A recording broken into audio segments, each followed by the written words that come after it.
سلور الفاظ دي چې د دې لکسنه سو وضاحت تاسو وکړو یو دین دی یو مسلک دی یو منهج دی مذهب دی نو د دې وضاحت وکوم مولوی صاحب الفاظ دین مسلک منهج او مذهب د تشریع او وضاحت د دین تعارف د دین نه د منصوصات نوم د کوم چې په قران کریم او حدیث مبارکه کې بیان شوی دي د دې اختلاف د کفر او اسلام اختلاف اے مولوی صاحبانو موږ منیر شاکر ته یو کچریتا دا خبرې ذکرې وي تا په مذهب اعتراض نه کولای چې مذهب په اسلام کې نشته لري ولې پکې نشته لري دین د منصوصات نوم دی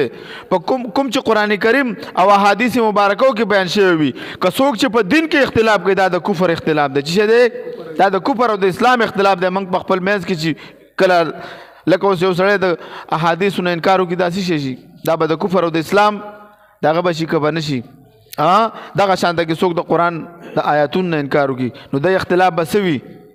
د کفر او د اسلام دویم نمبر مسلک دی مسلک تعارف کوم منصوصات چې بنیاد دي د اختلاف د مسلک اختلاف وي د منصوص قطعی نه انکار کول خو کفر دی او په دلایل ځواني کې اختلاف کول د مسلک اختلاف وي په دې کې د کفر او اسلام اختلاف نه وي بلکې د سنت او بدعت اختلاف وي یو مبتدی فی العقیده وي او بل اهل سنت ابو صاحبانو پتر ته ولګی دا کنه منصوصات مسلک څه ته وي کوم چې ځوانيات دي مولوی صاحبانو دا اختلاف دی دا د مسلک اختلاف دی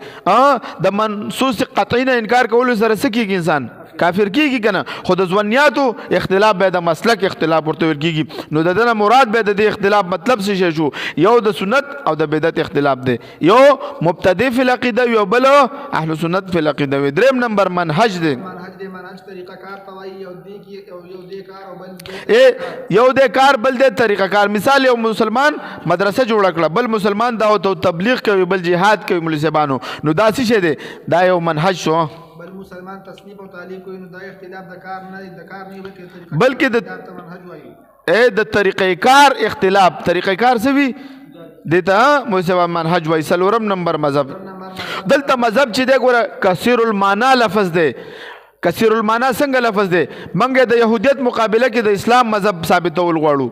د عیسایت مقابله کې څونه چې مذاهب دي منګو دا د اسلام مذهب دی هغه يهودیت دی هندومت دی جنمت دی سکمت دی دس دی کنه دا یو چې کله بیا فروعي مسلو کې مراشي منګ به احناف او هغه منګ شوافی او کله فروعي مسلو کې نو دا ګوره یو کثیر المعنا لفظ دی دا د دین په مقابله کې هم راځي په فروعي مسلو مقابله کې هم راځي لکه څنګه چې منګه مسلمانان منګ ځان ته احناف وایو کنه خو منګ محمدیان څه نه یو څه ولې نه یو خو چې کله ګوره زه د عیسائی سره مد مقابل شمه زه عیسائی سره مناظره کوم لکه